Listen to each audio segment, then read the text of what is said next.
Goeiedag, vandag se tema is lof. Lof wat ek aan die Here bring, my lewenslied, my loflied. Jy sal sien, onderaan is daar ook 'n QR-code wat jy kan volg ook vir jou bydra. Kom ons bid saam. Here, baie dankie dat lof op my lippe kan ontplof.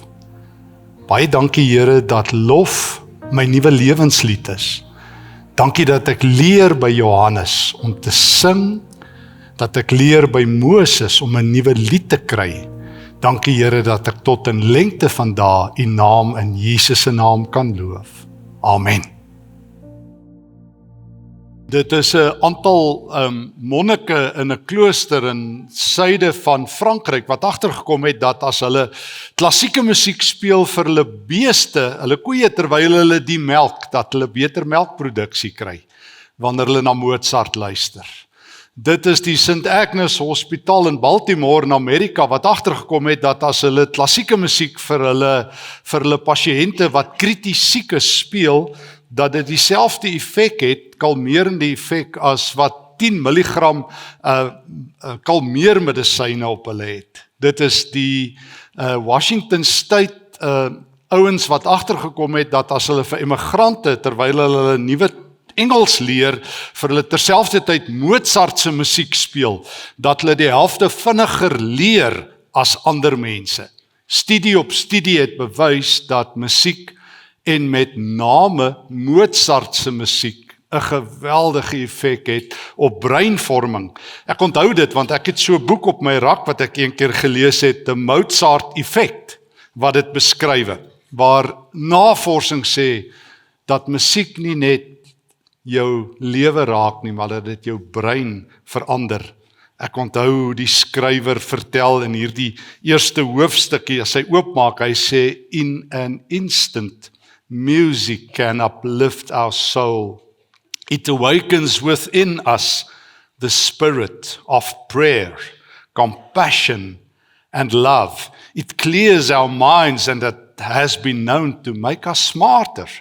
Music can dance and sing our blues away.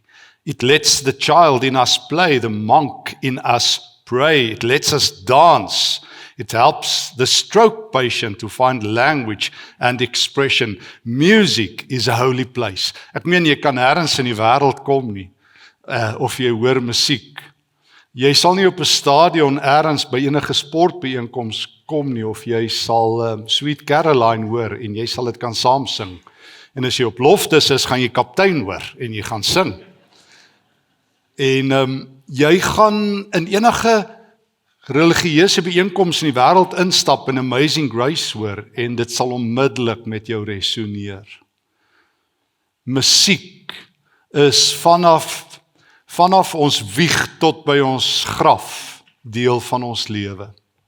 Ek staan nou die dag en kyk hoe ons een dogter, ons een klein seentjie sis en sy sing. Mamas is natuurlike sangeresse. En nou en dan papas ook, al kry hulle dit nie reg met baba nie, kry hulle dit in die stort op 'n manier reg. Maar mans kan ook sing en daar's niks wat jou laat sing soos om 'n ou klein kindjie in jou arm vas te hou nie. Hoe mooi praat ons van 'n wiegieliedjie of 'n wiegliedjie of 'n lullaby wat rustigheid bring.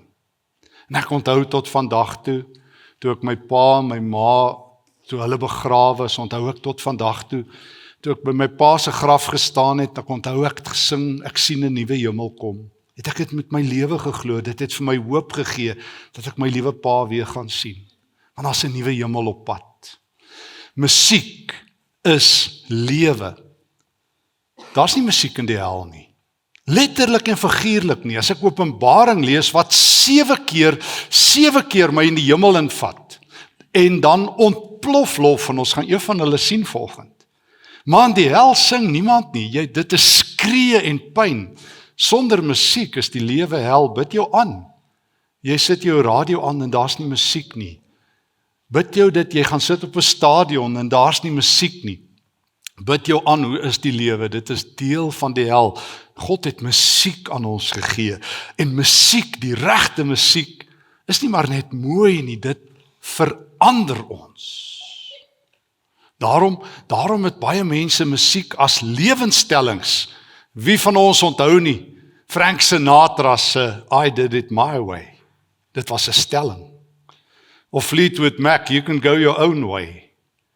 En hop hop spin, nee, dis nie 'n lewensstelling. En jy het musiek wat met jou praat. Dit is die groot Christelike groep Casting Crowns wat 'n klompie jare gelede 'n lied geskryf het, Life Song vir die Here. Let my life song sing to you.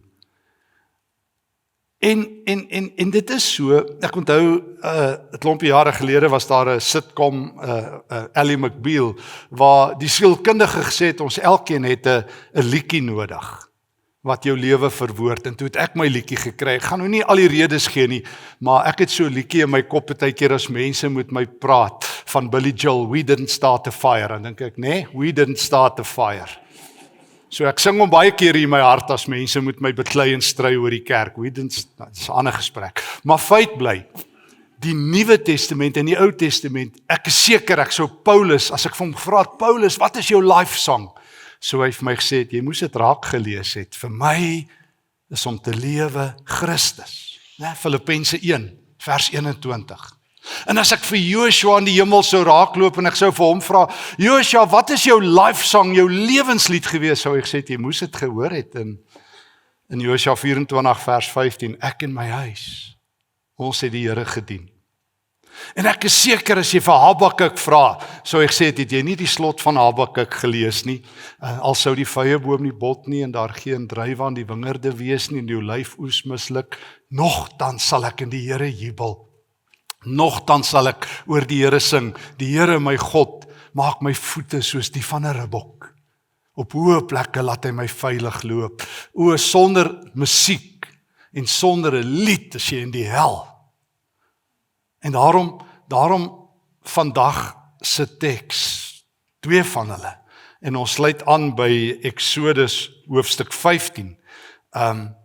En praat van die gewildste, een van die gewildste liedere wat daar nog ooit geskryf is, Exodus 15, en terwyl ons net die eerste paar verse saam lees, net 'n stukkie agtergrond, ons almal ken Exodus 14, die Israeliete is droogvoet deur die Rooi See, dis een van die groot tekste van die Ou Testament, hoe God sy volk deur die rivier, deur die see, droogvat en dan verdrink die Farao.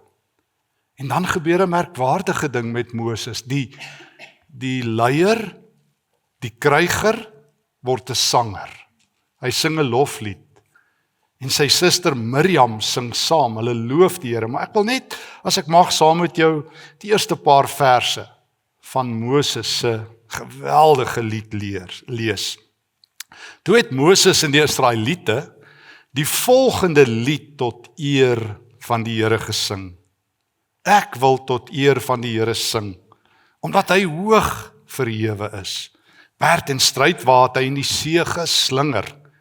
Die Here is my krag en my beskerming. Hy het tot my redding gekom. Hy is my God. Hom roem ek. Die God van my voorvaders, hom prys ek. Die Here is die oorwinnaar in die stryd. Sy naam is die Here. Die strydwaans van die Farao en ook sy leer het hy in die see geslinger. Die keur van Egipte se offisiere is in die Rietsee gedompel. Watermassas het hulle oordek en wat daarop volg. Moses sing.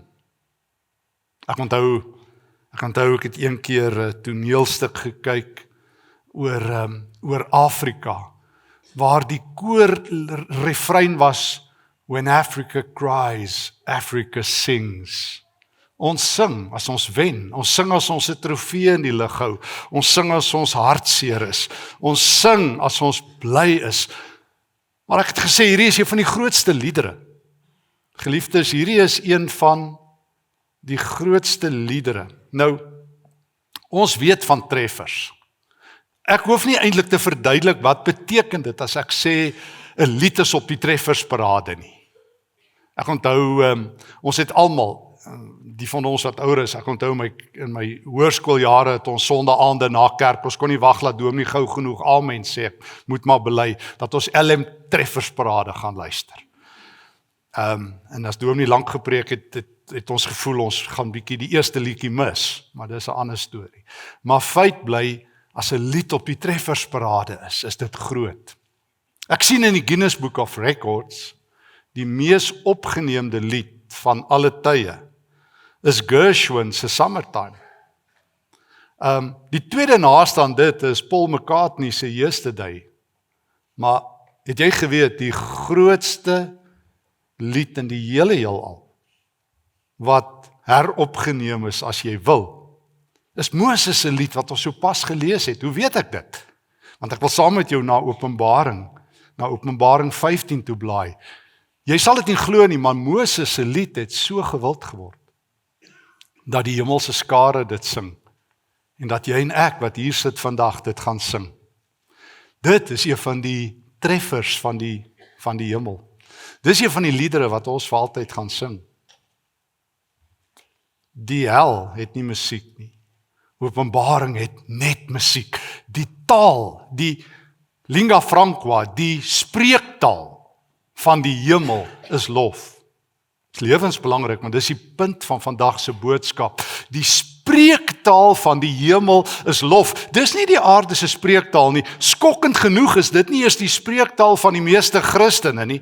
Meeste Christene klink maar soos nie-Christene. Vloek eweveel en swets eweveel en kla eweveel. En daarom het jy en ek nodig om vanoggend, as ons die Here se woord reg en goed hoor, te hoor hoe lof in die hemel ontplof. En wat is die trefferlied van die hemel? Wat is die lied wat tot in ewigheid die nommer 1 lied op die treffersparade, as ek dit so mag sê, van die hemel is? Ek lees saam met jou Openbaring 15. Johannes vat ons hemel toe nou, kantlyn opmerking.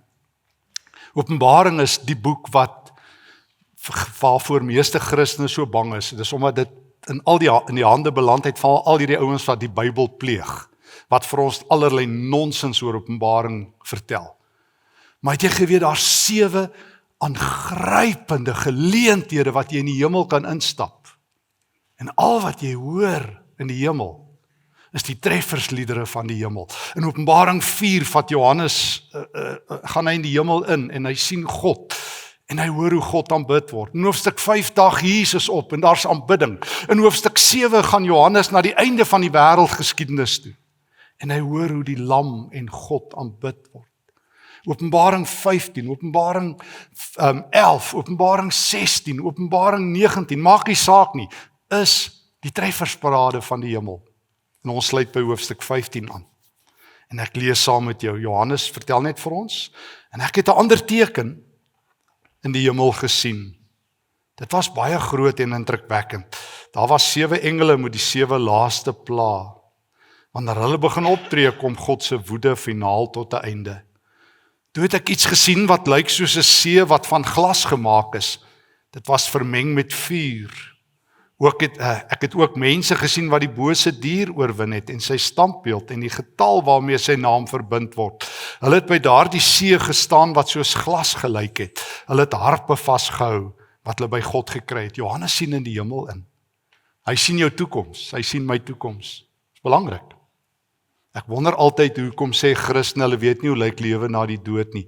Openbaring vertel 7 keer vir ons hoe lyk dit. En hier vat hy ons en hy sê vir ons, so lyk jou toekoms. So lyk die lewe waartoe God jou uitnooi. Die lewe waarvoor Christus betaal het. Hoor nou vers 3. Hulle het Moses se lied gesing. En ons het hom nou gelees, Eksodus 15. Hulle het Moses se lied in die hemel gesing. Praat van 'n treffer. As Gershwin gelukkig is, laat sy lied al 67.000 keer opgeneem is, wel Openbaring vertel vir jou biljoene mense sing dit. Hy is God se knegt. Hoor nou, dit is ook die lam se lied. Nou, Jesus word die lam 47 keer in Openbaring genoem. Dis die term wat die meeste vir Jesus in Openbaring gebruik word. Onthou jy, dit was Johannes die Doper wat in Johannes 1 2 keer gesê het, daar is die lam van God. Hy moet meer word en ek minder. So as jy oor die lam sing, is Jesus. Die lied van Moses het Jesus se lied geword. Het die uitdrukking van wie Jesus is geword. Nou kom ons hoor, hoe klink die lied wat ons gaan sing. Die lied wat jy en ek moet aanleer, as ons die treffersparade van die hemel wil ken. Toe sing hulle, en hier kom dit, groot en indrukwekkend is alles wat U doen, Here God Almagtig. U paaie is goed en regverdig, U paaie is die waarheid, U is koning oor al die nasies. Wie sal nie vir U bang wees nie, Here? Wie sal nie U naam eer nie, want U alleen is heilig. Al die nasies sal nader kom na U toe.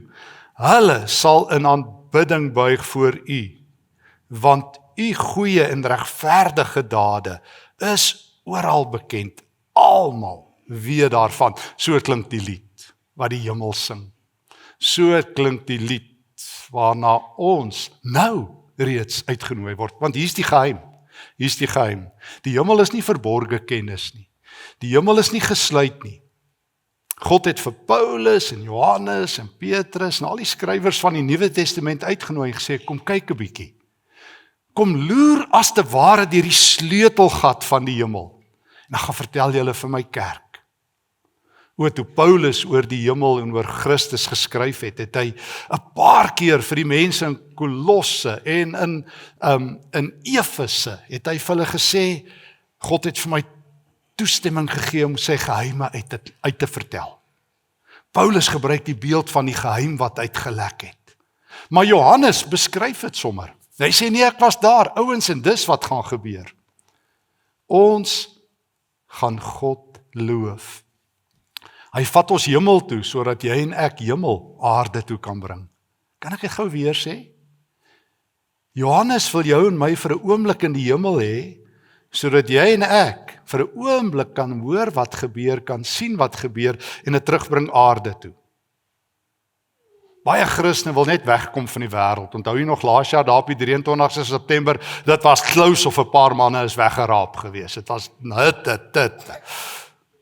Maar ek het altyd gewonder, hoe mis hulle Jesus self in Johannes 17. As hy met sy Vader praat, net voor hy gekruisig word, dan sê hy, liewe Vader, ek vra nie dat U hulle wegvat uit die wêreld nie. Ek vra dat U hulle van die bose bewaar. Jy sien, Jesus het nie gekom met 'n ontruimingsaksie nie. Hy lei nie vlugtelinge op om te sê hierdie wêreld is so sleg en Suid-Afrika is so sleg. Hier moet ons net wegkom en jy moet net die worst case scenario stories vertel nie, want dis wat 'n vlugteling doen. Jy vertel die slegste stories want jy moet wegkom van die plek af, want dis goor. Jesus sê dis my wêreld. Ek het hiernatoe gekom. Ek het gekom dat die wêreld vol van my heerlikheid kan wees. As jy leer om reg te sing, as jy oor jou bui kom en oor jou verbitterdheid kom en oor jou benadeeldheid kom en oor al jou diklipheid kom, waarmee meeste Suid-Afrikaners en Afrikaners opgeskeep is en hoe sleg alles is en jy leer om die loflied van die lam te sing, is daar nuwe taal. En jy moet besluit watter taal gaan wen in jou lewe. Want ek kan een ding sien as ek in die hemel in kyk, hulle sing waaragtig nie uit dieptes gans verlore daar. Hulle sing glad nie, dis klaar met ons nie. En die punt van die Nuwe Testament is, jy kort nuwe musiek. Jy kort nuwe liedere. Jy moet ophou om die dooie musiek en die doodsheid musiek te sing en die hooplose musiek te sing. Jy moet die treffersparades van die hemel ken. Die lied wat bo is, die lied van die lam. Dis die musiek waartoe die kerk uitgenooi word. En toe het ek een ding ontdek. Dis eintlik die punt van vandag se boodskap.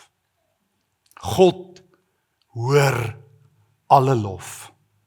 Ek het groot geword in die kerk en is reg ook so en ek hoor dit tot vandag toe en ek gebruik self die taal oor gebedverhoring. Jy ken die uitdrukking. En dis 'n reuse gesprek in die kerk nog altyd. Watter gebede verhoor God en watter verhoor hy nie? En ek onthou ek lees op 'n dag en dit tref my soos 'n voorhamer tussen my oë toe ek Psalm 65 vers 3 een keer lees. Waar die psalmskrywer letterlik in die Hebreë sê, God is die hoorder van gebed. Met respek dink ek die 83 vertaling het so geskrik toe hulle dit sien, toe vertaal hulle dit maar die verhoorder. Maar jy sal met my saamstem, daar's 'n verskil tussen hoor en verhoor. Watter gebed hoor God altyd? Watter gebede tref God se hart direk? God sê, as jy hom loof, hoor hy dit altyd. Die grootste gebed wat jy altyd, in enige oomblik, in enige situasie kan bid, wat en nou, en môre, en volgende week, en volgende jaar verhoor word, en gehoor word, is lofgebede. En dit is die punt. En daarom is die Nuwe Testament so anders, want ek kan dit nie genoeg sê nie, en ek het dit al 'n klomp kere vir myself gesê, ook in preke gesê, sodat ek dit ook sal hoor, die Nuwe Testament het ophou kla. Jy sal waaragtig nie 'n klaglied in die Nuwe Testament kry nie, miskien net by Jesus aan die kruis, en miskien so vinnig in Openbaring 6, en dan is dit verby. Die Nuwe Testament kla nie. Hulle kla nie. Hoekom? Want hulle het by Johannes geleer, kom ons gaan hoor wat is die trefferliedere in die hemel, en dan sing ons dit agterna. En kan ek weer sê, jy vat Paulus, nou die dag hieroor gepreek, hierso, Handelinge 16, en jy slaat vir hom uitmekaar uit, en wat doen hy? Hy sing 'n loflied. Jy vat Stefanus en jy gooi hom met klippe dood en jy vermoor hom, wat doen hy? Hy sing 'n loflied. Jy vat die vroeë kerk en jy brand hulle en jy gooi hulle in riviere en jy maak hulle dood. Jy vat Polycarpus, die ou kerkleier, jy steek hom lewendig in die brand, en wat doen hy? Hy sing 'n loflied. Hy sing nie wat die godsdienstige sing, die wiel sal draai en die Here gaan vir julle straf en dan wag hel op julle nie, want dis wat die godsdienstiges doen. Hulle soek net vuur en swaal en die ou kyk wie kan die eerste vuurtjie gooi. En hulle wil net wegkom van hierdie gemors af. As dit nie 23 September is nie, is dit die vlugtelingprogram, maar almal wil net wegkom. En Johannes sê, kan ek julle net by Christus bring, by Christus wat lewe gee en wat lewe bied. En weet julle hoe klink die lewe? Die lewe klink, Christus die Here het gekom, en Christus die Here bring nuwe musiek, en jy kan dit agterna sing, en dit is die musiek wat God altyd hoor. Die vroeë kerk het dit aangeleer, en dan was hulle lewens anderster. Alle Christene wat 'n vol en 'n ryk lewe leef, het nuwe musiek, en dit is wat gebed doen. En hier is nog 'n stukkie goeie nuus. Nou, ons gaan dit nou inoefen. Maar die heel eerste punt is, God hoor alle lof. En as dit nie jou hart verander nie, sal geen woord van die Here jou hart verander nie, want dis wat die Heilige Gees doen. Hy verander jou status, hy verander jou toonaard, hy verander jou musiek, hy verander alles in jou lewe, sodat God se lof voorop kom. Dis hoekom Paulus oor en oor skryf, alles wat julle doen, moet julle God verheerlik. Kolossense 3, 1 Korintiërs 10, of jy eet of drink, jy moet dit vir God doen. Jou hele lewe word nou 'n loflied vir God. God hoor dit. Jy direk tref jy God se hart. Dit tref God se hart en dit verander jou.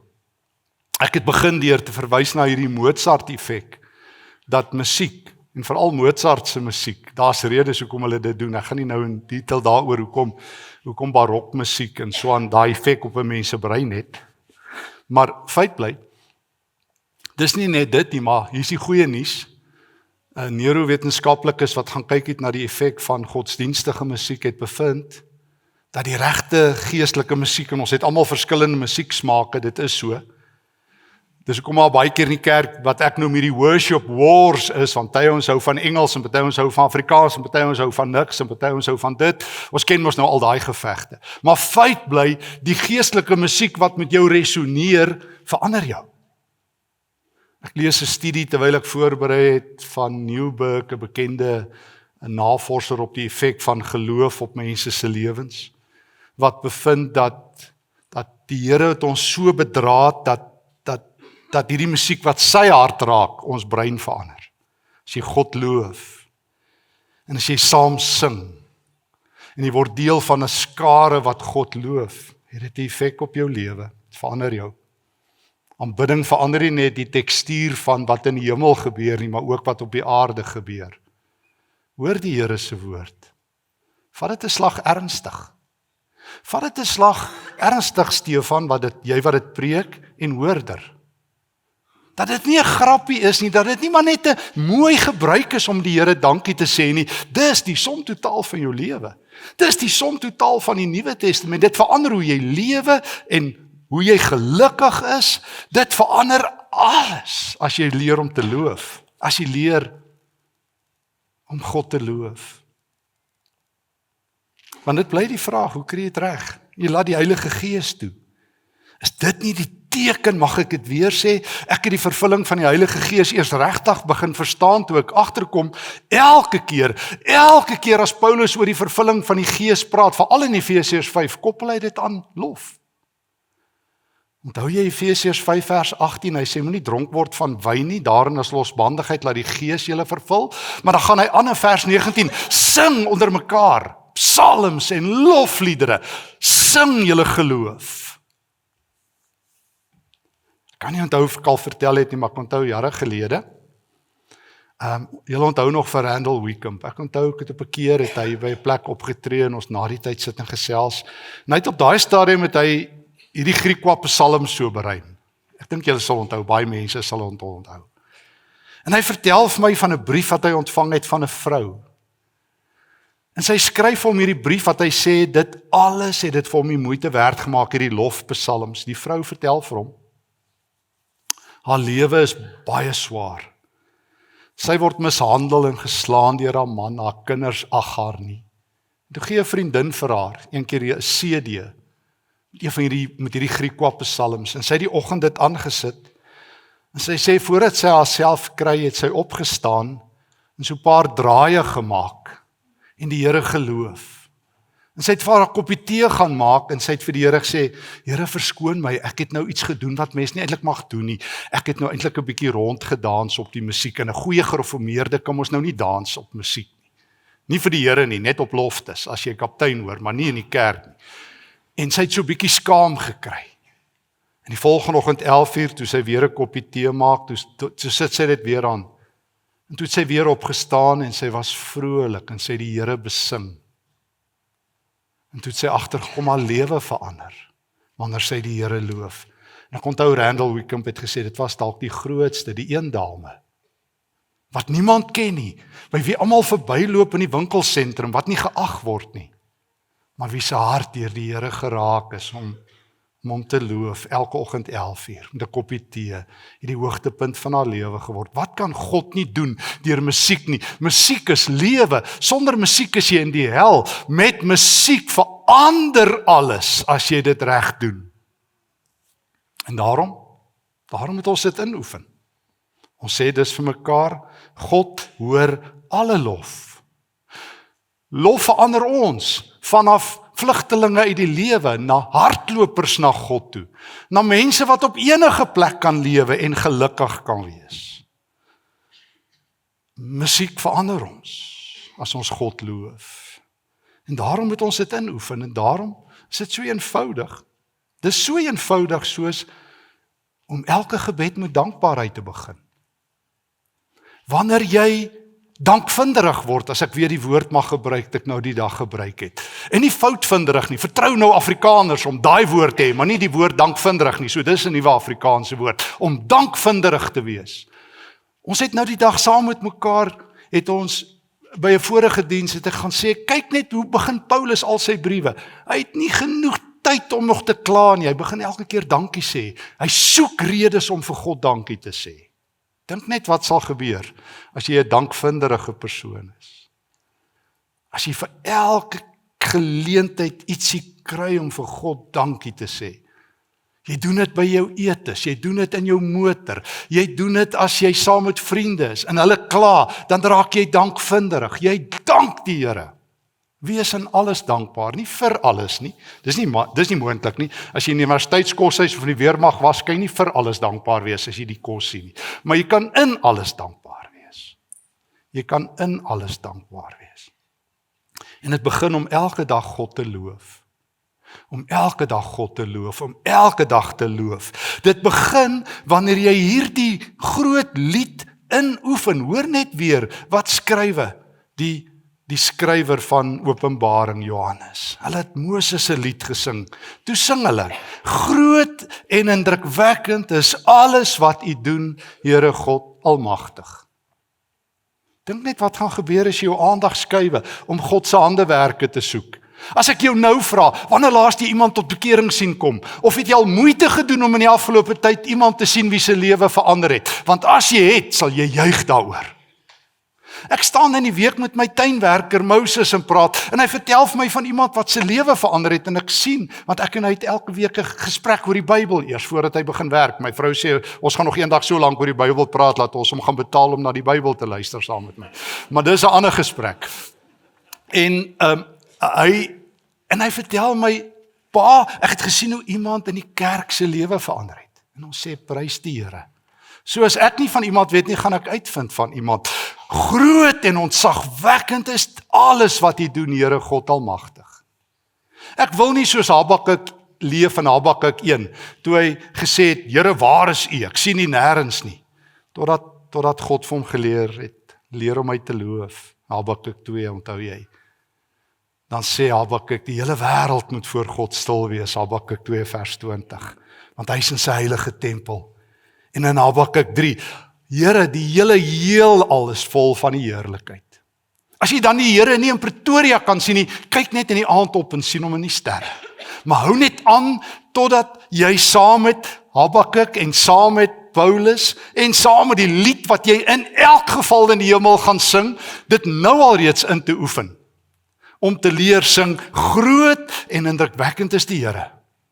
Want dis wat jy saamvat hemel toe. O ja, mense sê altyd jy kan niks saamvat hemel toe nie. Dis gewoon nie waar nie. Jy leer nou om te oefen vir die hemel.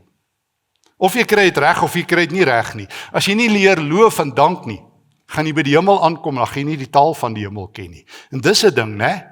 Jy het al agterkom, jy sien 'n land aankom en jy kan nie hulle taal praat nie. Jy sien daar is nie Hollanders of die Germane is, of as jy in die Kaap kom ook baie keer hulle praat. Ja, het ek al agterkom, maak nie saak nie. Hulle praat ander Afrikaans, maar jy moet leer. Jy kom agter, dan is jy bietjie verlore. Dan jy Google Translate moet uithaal, maar as jy in die hemel kom, is daar nie Google Translate nie. Die Engels sê jy moet dit nou leer. Jy moet dit nou leer. Jy moet nou die taal van die hemel aanleer. Jy moet bietjie jou eie Afrikaans inruim. Afrikaans is nie jou moedertaal nie, dis jou tweede taal. Jou moedertaal is om God te loof. Lof is jou moedertaal. Dis die taal van die hemel. Groot en ontzagwekkend is die Here. Dis die lam se lied wat jy gaan sing. Here, alles wat U doen is regverdig. U paaie is goed en regverdig. U paaie is die waarheid. U is die koning. As jou wêreld verskuiwe na Jesus, na God toe, as jy God op 10.000 plekke sien, as jy saam met Habakuk 3 kan sing, Here, die hele hemelruim is vol van U, ek sien U oral. As jy saam met Paulus dit kan uitroep, Here, U is my lewe. Wie sal nie vir U bang wees nie, vers 4, wie sal U naam nie vereer nie? U alleen is heilig, al die nasies sal nader kom na U toe. Hulle sal in aanbidding voor U buig, want U goeie en regverdige dade is oral bekend, en veral op my lippe. Dis die taal van die kerk. Dis die taal van 'n Christen. Dis die taal van iemand wat geesvervul is. Dis die taal van iemand wat gered is. Dis die taal wat ek aanleer en inoefen. O, my natuurlike taal, dit hoef ek nie in te oefen nie, dit kom van self. Het jy ook agtergekom, jy hoef nie te oefen om lelik te praat nie. Mense kry dit van self reg. Jy gaan nie vir klasse daarvoor nie. Dit gebeur van self. Jy hoef nie dit in te oefen om negatief te wees nie, dit kom van self.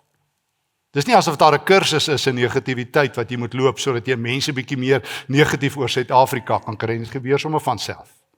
Jy moet hulle net 40 minute swak rugby gee, dan is die hele volk ontsteld. Nou praat hulle 'n week daaroor. Maar stap by 'n kerk uit, dan is meeste preke begrawe, rest in peace lê die preke. Maar wanneer die lewende God jou vat, en jy hoor wat is op die treffersparades van die lewende God, en jy hoor, dis die musiek wat ek gaan ken, en dis die moedertaal van die kerk, om God te loof. Dan is jy 'n vlugteling in God se arms toe as jy wil. Dan hardloop jy in God se wêreld in. So, God hoor. Hy hoor elke keer, elke slag, nou en tot in ewigheid as jy hom loof. Lof raak God se hart. Lof verander jou. Jy oefen dit nou reeds in. Of jy gaan in die hemel aankom en nie 'n klou hê wat daar aangaan nie. Daarom, kom ons oefen dit vir ou Laas in. Hulle het Moses se lied gesing. Hy is God se knegt, dit is ook die lam se lied. En toe sing hulle. Groot en indrukwekkend is alles wat U doen, Here, God almagtig. U paaie is goed en regverdig. U paaie is die waarheid. U is die koning oor al die nasies. Wie sal nie vir U bang wees nie, Here? Wie sal nie U naam eer nie? U alleen is heilig. Al die nasies sal nader kom na U toe. Hulle sal in aanbidding buig voor U, want U goeie en regverdige dade is oral bekend. Almal weet daarvan, en so sê ons almal, amen. Here, ons staan voor U in verwondering. Eers met 'n belydenis, Here. Daar's te min lof op my lippe. Daar's te min dankbaarheid op my lippe. Praat te veel soos die res. My moedertaal is nie lof nie, het ek agtergekom en ek bely dit. Maar Here, dit verander. Dankie dat ek U mag loof. Dankie dat ek U goedheid mag sien. Dankie dat ek mag sê U is groot en ontzagwekkend. Here, ek gaan nou my nuwe taal begin aanleer, my loftaal. Ek gaan dit aanleer sodat as ek in die hemel aankom, dat ek die noot sal vat en saam met die hemelse skare die trefferlied sal sing. Dankie dat ek nou reeds die hemelse treffersparades kan aanleer en kan inoefen en agterna kan sing. En dankie dat ek 'n koorlid kan wees in die ewige koor wat U vir altyd loof. Amen.